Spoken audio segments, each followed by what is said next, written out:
नमस्कार दोस्तों, स्वागत है आप सबका भविष्य कोचिंग श्री गंगानगर के डिजिटल प्लेटफॉर्म पर। दोस्तों, अगर आप कंप्यूटर अनुदेशक की तैयारी कर रहे हैं तो ये क्लास आपके लिए बहुत ही महत्वपूर्ण क्लास है। ये रोजाना की क्लास सुबह 7 बजे भविष्य coaching Shri Ganganagar YouTube channel पर आती है। आप कोशिश करिए कि हर दिन इस क्लास को अटेंड करिए और इसमें बताए गए जितने भी कंसेप्ट है उनको भी आप अपनी नोटबुक में नोट करिए। इस क्लास में मैं जितने भी सवाल करवा रहा हूँ वो कहीं ना कहीं एग्जाम के हिस्से हैं, पुराने पेपर में आए हुए सवाल जिनका आपने अध्ययन कर रहे हैं।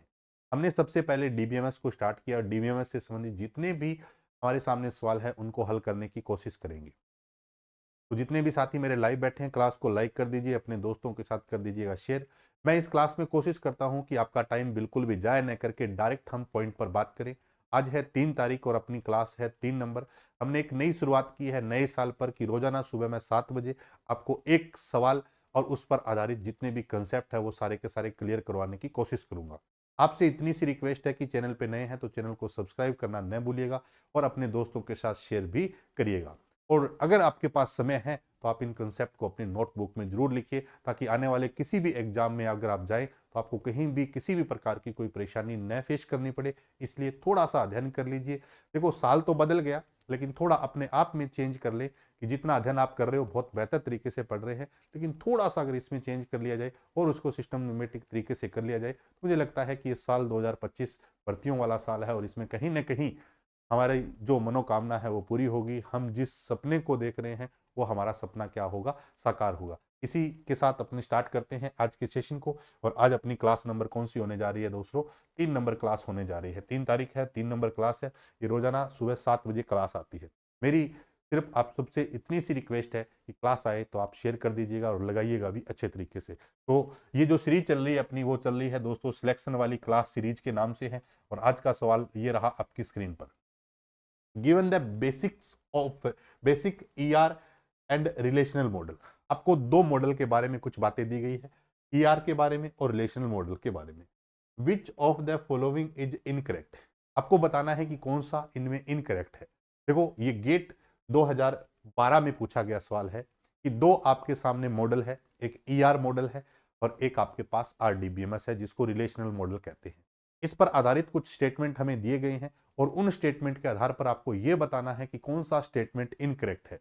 ये बातें मैं इसलिए बता रहा हूं कि बहुत सारे साथी जो हिंदी मीडियम से उनको भी ये बात समझ में आ जाए। इसने ये पूछा है कि ईआर मॉडल और आरडीबीएमएस पर कुछ स्टेटमेंट नीचे दिए गए हैं और उनमें से कौन सा स्टेटमेंट है वो गलत है, उस पर चर्चा करनी है। सबसे पहले कह रहा है कि N attribute of an entity, यानी कि एंटिटी का कोई एक attribute can have more than one value. कि किसी एंटिटी का अगर कोई एट्रीब्यूट है तो उसमें एक से ज्यादा वैल्यू हो सकती है। क्या ये बात सही है या गलत है? दूसरी स्टेटमेंट क्या कर रही है कि N attribute of an entity can be composite. कह रहा है कि किसी भी एंटिटी का कोई एट्रीब्यूट कंपोजिट भी हो सकता है। क्या ये बात सही है या गलत है? तीसरी स्टेटमेंट क्या कह रहा है? In a row of relational table, relational table की एक रो के अंदर an attribute can have more than one value. कि कह रहा है कि अगर किसी रिलेशनल टेबल की बात करें तो उसमें एक रो के पास एक से ज्यादा क्या वैल्यू हो सकती है। ये बात सही है या गलत है? और चौथी स्टेटमेंट क्या कह रहा है? In a row of relational table, relational table की एक रो के अंदर an attribute can have exactly one value और ए नल वैल्यू। कि एक ही वैल्यू हो सकती है या नल हो सकती है। तो चार स्टेटमेंट आपके सामने है और इनका मतलब मैं आपको बता देता हूं, एक एक पॉइंट पे चर्चा करते हैं। सबसे पहले अगर बात करें तो हमारे पास दो मॉडल दिए गए हैं। पहला मॉडल है दोस्तों ई आर मॉडल है। कौन सा मॉडल है? ई आर मॉडल है। और दूसरा जो मॉडल है वो कौन सा है? रिलेशनल मॉडल है, जिसको हम कहते हैं R D B M S. क्या कहते हैं? R D B M S. पहला जो मॉडल है वो कौन सा है? ई आर है। और दूसरा कौन सा है? R D B M S. पहला ई आर मॉडल है और दूसरा कौन सा है? R D B M S. चर्चा कर लेते हैं इनके बारे में, क्या क्या बातें हैं और क्या क्या डिफरेंस है। सारी बातें क्लियर हो जाएगी। सबसे पहले अगर बात करें किसके बारे में? ई आर के बारे में। ई आर का मतलब होता है दोस्तों एंटिटी रिलेशनशिप मॉडल। क्या है? Entity relationship, entity relationship model. E R का मतलब है एंटिटी रिलेशनशिप मॉडल। और आरडीबीएमएस का अर्थ होता है relational database relational database management system,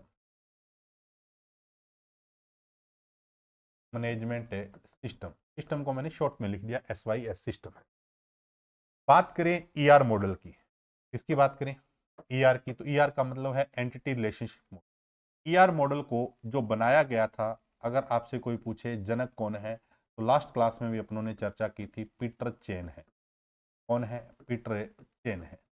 और वही अगर आपसे पूछे आरडीबीएमएस के जनक कौन है, तो आप बता देना EF कोड है। आरडीबीएमएस के जनक कौन है? EF कोड है। कौन है? EF कोड है। अब अगर बात करें एंटिटी रिलेशनशिप के अंदर, तो यहाँ डिफरेंस की बात आती है। यहाँ पर क्या होते हैं? कंपोजिट एट्रीब्यूट होते हैं। यहाँ पर क्या होते हैं? कंपोजिट एट्रीब्यूट होते हैं। यहाँ पर क्या होते हैं? Composite attribute. या मैं ना इनके डिफरेंस को नए पेज पे शिफ्ट कर देता हूँ, आपके लिए और बेहतर तरीके से क्लियर हो जाएगा। पहला अपने पास कौन सा है? ER मॉडल है। क्या है? ER मॉडल है। वहां इंट्रोडक्शन मैंने आपको बता दिया, अब मैं डिफरेंस बता देता हूं। दूसरा अपने पास क्या है? RDBMS है। ER का मतलब क्या है? एंटिटी रिलेशनशिप है। RDBMS का मतलब क्या है? रिलेशनल डेटाबेस मैनेजमेंट सिस्टम है। यहां से सारे के सारे कंसेप्ट क्लियर कर लेते हैं। सबसे पहले आता है, एक शब्द आता है एंटिटी सेट। यहां पर हमारे पास क्या होती है? एंटिटी सेट बोलते हैं। क्या बोलते हैं? Entity set. उसी को अगर RDBMS में कन्वर्ट कर देते हैं तो वो क्या बन जाती है? रिलेशन बन जाता है। रिलेशन का मतलब क्या होता है? टेबल बोलते हैं। रिलेशन बोल दो या क्या बोल दो? टेबल बोल दो। तो कहने का मतलब है कि ER मॉडल है एक पिक्टोरियल प्रेजेंटेशन है।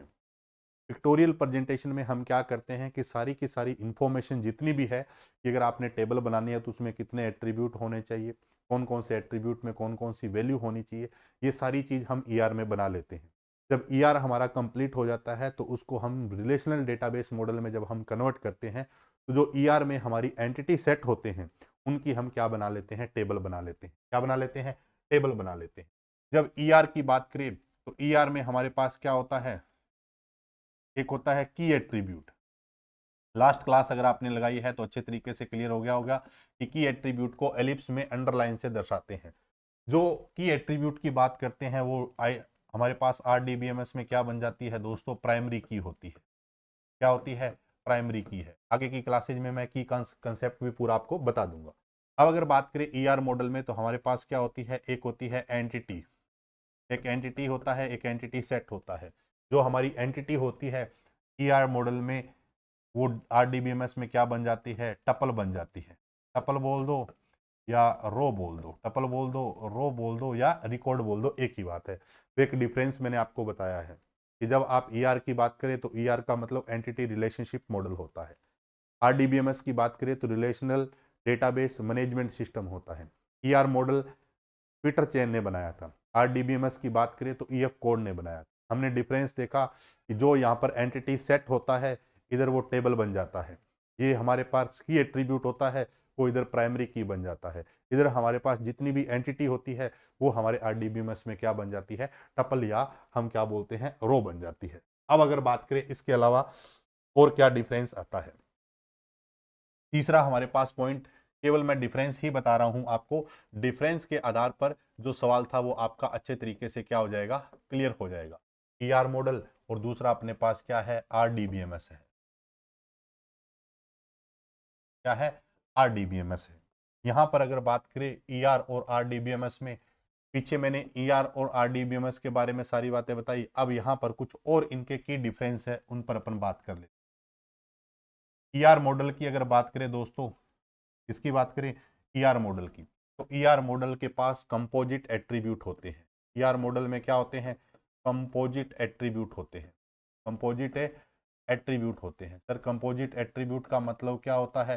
लास्ट क्लास में मैंने आपको बताया, जैसे नेम है तो इसमें हमारे पास क्या क्या हो सकता है? फर्स्ट नेम हो सकता है, लास्ट नेम हो सकता है, मिडिल नेम हो सकता है, उनको हम कंपोजिट बोलते हैं। लेकिन अगर बात करें RDBMS में, तो नो कंपोजिट एट्रीब्यूट। RDBMS में कोई भी कंपोजिट एट्रीब्यूट का कंसेप्ट नहीं होता है। आरडीबीएमएस में कोई भी कंपोजिट एट्रीब्यूट नहीं होते, तो आप कह सकते हो यहाँ पर कोई भी कंपोजिट एट्रीब्यूट नहीं हो सकते, कोई भी कंपोजिट एट्रीब्यूट नहीं हो सकते।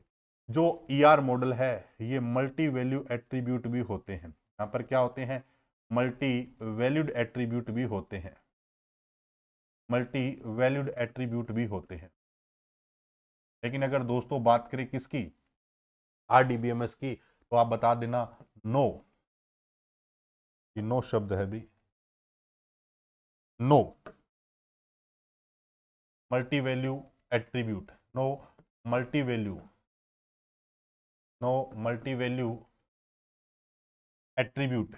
यहां पर कोई भी मल्टी वैल्यू एट्रीब्यूट का कंसेप्ट है नहीं होता। किसके पास है, आरडीबीएमएस के पास। और अगर आगे बात करें हमारे पास है, तो यहां पर क्या होता है, वीक एंटिटी का भी कंसेप्ट होता है। किसका होता है, वीक एंटिटी का कंसेप्ट होता है। लेकिन यहां पर क्या है, नो वीक एंटिटी कंसेप्ट, यानी कि आरडीबीएमएस में no weak entity concept, weak entity, यहां पर कोई भी वीक एंटिटी का कंसेप्ट है नहीं होता। यहां पर वीक एंटिटी होता है तो क्या होता है, वीक रिलेशनशिप सेट भी होता है ना, एक वीक रिलेशनशिप भी बोलते हैं। क्या बोलते हैं, वीक रिलेशनशिप भी बोलते हैं ना। लेकिन यहां पर नो वीक रिलेशनशिप, कोई भी वीक रिलेशनशिप का कंसेप्ट है नहीं होता।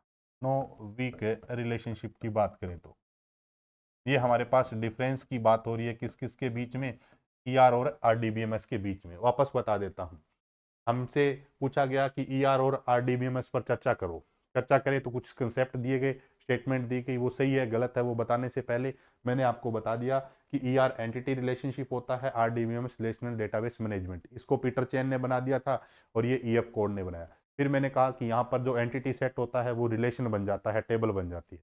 यहाँ पर जो की एट्रीब्यूट होता है वो हमारी प्राइमरी की बन जाती है। यहाँ पर जो एंटिटी होती है वो इधर आकर टपल या रो बन जाती है। फिर मैंने कहा कि यहाँ पर कंपोजिट एट्रीब्यूट का कंसेप्ट है, यहाँ कोई कंपोजिट एट्रीब्यूट नहीं है। यहाँ पर मल्टी वैल्यू एट्रीब्यूट होता है, यहाँ कोई मल्टी वैल्यू एट्रीब्यूट का कंसेप्ट नहीं होता।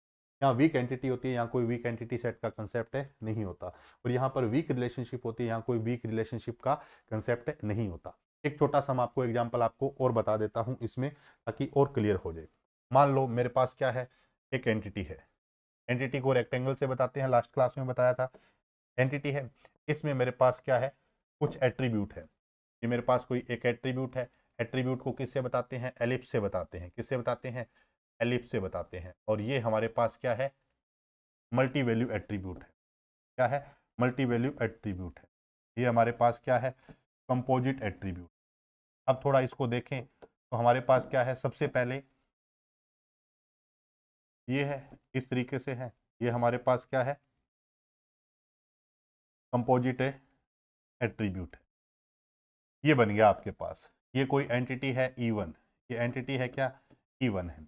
ये मेरे पास इसमें अंडरलाइन भी है, तो ये हमारा कौन सा बन गया, की एट्रीब्यूट हो गया। क्या हो गया, की। ये मल्टी वैल्यू एट्रीब्यूट हो गया। ये मान लो कोई नेम है, क्या है, नेम है।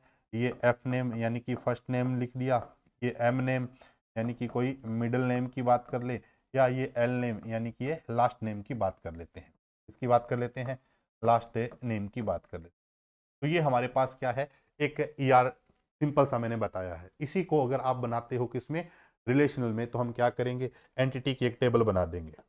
जो हमारे पास एंटिटी है उसकी हम क्या बना देंगे, एक टेबल बना देंगे। इस एंटिटी की हम क्या बना देंगे, एक टेबल बना लेंगे। इसमें जो जो एट्रीब्यूट है, मान लो इन एट्रीब्यूट को नाम दे देते हैं। कोई ए एट्रीब्यूट है जो की है, ये बी है, ये मान लो सी है। इस तरीके से अपने नाम दिया, तो ये हमारे पास क्या बन जाएंगे दोस्तों, एट्रीब्यूट बन जाएंगे। इस प्रकार से हमारे पास, इस प्रकार से हमारे पास क्या बन जाएंगे, एट्रीब्यूट बन जाएंगे। जैसे ए बन गया, बी बन गया, और ये हमारा एक सी एट्रीब्यूट बना लेते हैं।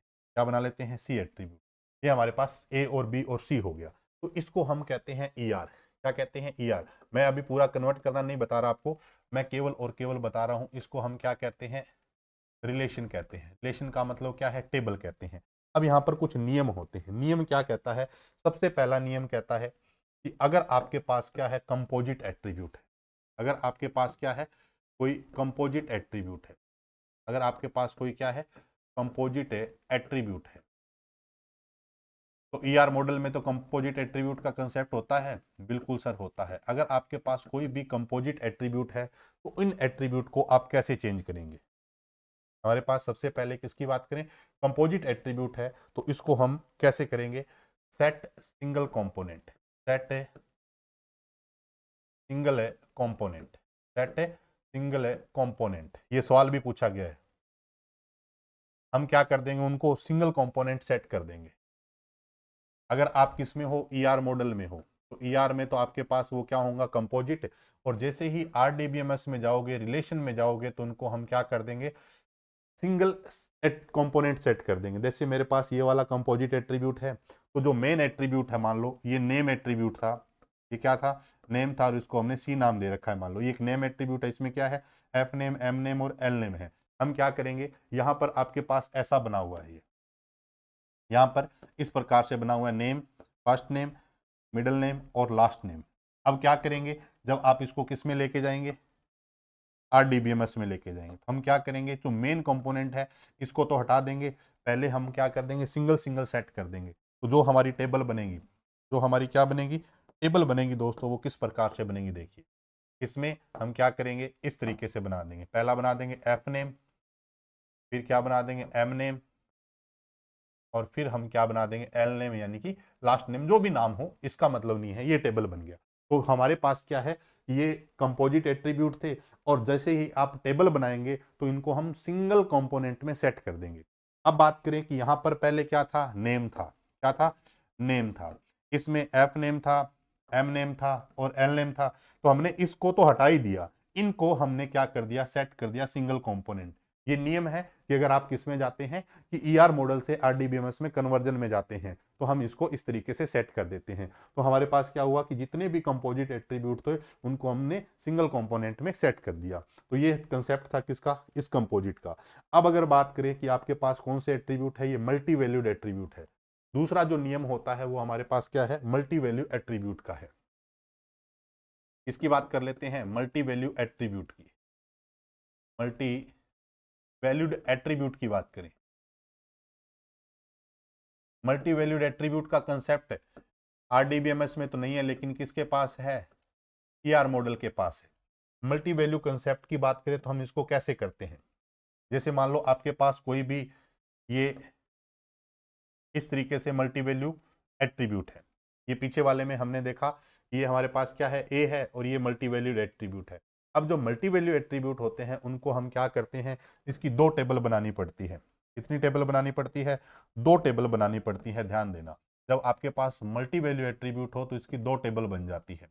एक टेबल क्या होती है, एक टेबल में हमारे पास पहली टेबल में क्या आता है, की प्लस की एंड की plus all other attribute, all other attribute, all other attribute. कहने का मतलब है कि एक तो इसमें की एट्रीब्यूट आ जाएगा, जैसे हमारे पास ये की एट्रीब्यूट है, बाकी सारे के सारे अदर एट्रीब्यूट, मान लो इसके अलावा कोई और एट्रीब्यूट होता है इसका, जैसे इस प्रकार से हमारे पास कोई इसका और एक एट्रीब्यूट होता, तो की प्लस ऑल अदर एट्रीब्यूट आ जाएंगे इसके अंदर, पहली टेबल में। दूसरी जो टेबल बनेगी हो उसको हम कैसे करेंगे, की plus all all multi valued attribute, all multi valued attribute, multi valued attribute, यानी कि जितने भी हमारे पास मल्टी वैल्यूड एट्रीब्यूट है उनकी हम अलग से टेबल बना देंगे। तो एक हमारे पास की एट्रीब्यूट हो गया, प्लस अदर एट्रीब्यूट जो सिंगल सिंगल वाले हैं, और एक हमारे पास की और plus all multi valued attribute. कहने का मतलब है कि एक टेबल में इनको हम रखेंगे मल्टी वैल्यूड एट्रीब्यूट में, जिसमें मान लो किसी व्यक्ति के पास दो मोबाइल नंबर है, दो ईमेल एड्रेस है, तो उनकी हम एक अलग से क्या बना देंगे, टेबल बना देंगे। तो जब आप कंपोजिट एट्रीब्यूट की बात करें, कंपोजिट एट्रीब्यूट को अगर आप किस में लेके जाएं, रिलेशनल डेटाबेस मॉडल में लेके जाएं, तो हम क्या करते हैं, उन सबको सिंगल सिंगल कंपोनेंट में सेट करते हैं। लेकिन अगर आप किसी भी मल्टी वैल्यूड एट्रीब्यूट को लेके जाएंगे तो हमें दो टेबल बनानी पड़ेंगी। एक ऐसी टेबल होगी जिसमें हमारे पास की होगी और सारे के सारे सिंगल सिंगल वैल्यू एट्रीब्यूट होंगे, और एक हमारे पास क्या होगी, की होगी, और उसमें सारे के सारे मल्टी वैल्यूड एट्रीब्यूट होंगे। जो मल्टी वैल्यूड एट्रीब्यूट होंगे वो सारे के सारे एट्रीब्यूट मिलकर क्या बना देते हैं, की बना देते हैं। ये धीरे धीरे आपको सारे कंसेप्ट क्लियर हो जाएंगे। किसी को अगर यहां पर लगा हो, ये तो मैंने आपको बता ही दिया कि की प्लस क्या होते हैं, ऑल अदर एट्रीब्यूट, और की प्लस क्या होते हैं, मल्टी वैल्यूड एट्रीब्यूट आ जाते हैं। ये सारी की सारी कहानी जब आप जाओ किसके अंदर, ईआर से आरडीबीएमएस में। तो मैंने कहा कि कंपोजिट एट्रीब्यूट यहाँ नहीं होते, इधर कंसेप्ट नहीं होता, तो कंपोजिट एट्रीब्यूट को हम क्या कर देते हैं, सिंगल कंपोनेंट में, मल्टी वैल्यू को हम क्या करते हैं, दो टेबल में बना देते हैं। वीक एंटिटी और वीक रिलेशनशिप का यहाँ कोई कंसेप्ट नहीं होता, यहाँ पर किसका कंसेप्ट आ जाता है, प्राइमरी की का कंसेप्ट, और जिस टेबल में प्राइमरी की होती है वो हमारी वीक नहीं होती। तो ईआर मॉडल में तो बहुत सारी ऐसी चीजें आती है कि जहां पर की का कंसेप्ट नहीं हो तो उसको हम वीक एंटिटी और वीक रिलेशनशिप बोल देते हैं। बट आरडीबीएमएस में हमारे पास एक की होती है जिसको हम प्राइमरी की बोलते हैं, ये मैंने आपको बता दिया था। यहाँ पर एंटिटी सेट होता है, ये रिलेशन बोलते हैं, यहाँ पर की एट्रीब्यूट होता है जिसको प्राइमरी बोलते हैं, और यहाँ एंटिटी होता है जिसको हम टपल या रो बोल देते हैं। अब देखो सवाल की डिमांड क्या थी, कह रहा है कि N attribute of an entity, entity की बात की तो ईआर की बात कर रहा है, can have more than one value, बिल्कुल हो सकती है। एक एंटिटी के पास, एक एंटिटी के एट्रीब्यूट के पास एक से ज्यादा वैल्यू हो सकती है, जिसको हमने क्या बोला है, मल्टी वैल्यूड, क्या बोला है, मल्टी वैल्यूड, क्या बोला है, मल्टी वैल्यूड। इसका मतलब एंटिटी की बात कर रहा है तो मल्टी वैल्यूड हो सकता है, ये बात तो बिल्कुल सही है। N attribute of an entity, किसी भी एंटिटी के एक एट्रीब्यूट के पास कंपोजिट वैल्यू हो सकती है, बिल्कुल हो सकती है। जो हमने अभी बात की है कंपोजिट एट्रीब्यूट की, किसकी बात की है, कंपोजिट एट्रीब्यूट की बात की है। ये बात भी बिल्कुल क्या कह रहा है, सही कह रहा है, क्योंकि एंटिटी के अंदर ईआर मॉडल में कंपोजिट एट्रीब्यूट भी अलाउ है और मल्टी वैल्यूड एट्रीब्यूट भी अलाउ है। तो ये मल्टी वैल्यू की बात कर रहा है, एक से ज्यादा का मतलब मल्टी वैल्यू, और यहाँ पर किसकी बात कर रहा है, कंपोजिट एट्रीब्यूट की। तीसरी लाइन क्या कह रहा है, in a row of relation, अब रिलेशनल मॉडल की बात कर रहा है, किसकी बात कर रहा है, रिलेशनल टेबल की। An attribute can have more than one value, relational table के अंदर मैंने अभी आपको बताया है कि no multi value concept, no multi value concept, यानी कि एक रो के अंदर एक एट्रीब्यूट की वैल्यू केवल एक हो सकती है, या तो एक होगी और या फिर नल हो सकती है, या तो एक होगी या फिर क्या हो सकती है, नल हो सकती है। अब कह रहा है कि in a row, in a row of relational table an attribute can have more than one value. ये स्टेटमेंट दोस्तों क्या है, गलत है, और इसने पूछा ही कौन सी है, इनकरेक्ट स्टेटमेंट के बारे में बात की है, तो रिलेशनल मॉडल के बारे में ये स्टेटमेंट गलत है। लेकिन ईआर के बारे में तो ये स्टेटमेंट बिल्कुल सही है, लेकिन रिलेशन में गलत है। लास्ट वाली लाइन और पढ़ देते, in a row of relational table an attribute, केवल एक एट्रीब्यूट के पास एक वैल्यू हो सकती है या नल वैल्यू हो सकती है, ये स्टेटमेंट भी क्या है, सही है। तो चार स्टेटमेंट आपको दी गई थी, उनमें से एक स्टेटमेंट आपको गलत पहचान करनी थी, और इसमें लगभग मैंने आपको मेन मेन पॉइंट बता दिए थे, किसके बारे में, ईआर मॉडल और आरडीबीएमएस के बारे में। और अगर आप कोई बैच ज्वाइन करना चाहते हैं कंप्यूटर अनुदेश के लिए, तो ऑफर का आज 10 बजे तक इसका प्राइस बढ़ जाएगा। अगर आप ज्वाइन करना चाहें तो ज्वाइन कर सकते हैं, सीनियर कंप्यूटर इंस्ट्रक्टर का। राजस्थान पुलिस या पटवार के लिए चाहते हैं तो भी बैच चल रहा है लाइव ओनली कंप्यूटर के लिए, बेसिक कंप्यूटर इंस्ट्रक्टर के लिए बैच चल रहा है, और अगर बात करें रीट मेंस आईसीटी का भी बैच चल रहा है, ये सारे लाइव बैच हैं। तो दोस्तों अगर आपको ये क्लास अच्छी लगे तो कमेंट करके जरूर बताइएगा मेन कमेंट बॉक्स में, और अपने दोस्तों के साथ जरूर शेयर करिएगा। मिलते हैं इसी तरीके की एक नई क्लास के साथ, तब तक के लिए नमस्कार, धन्यवाद।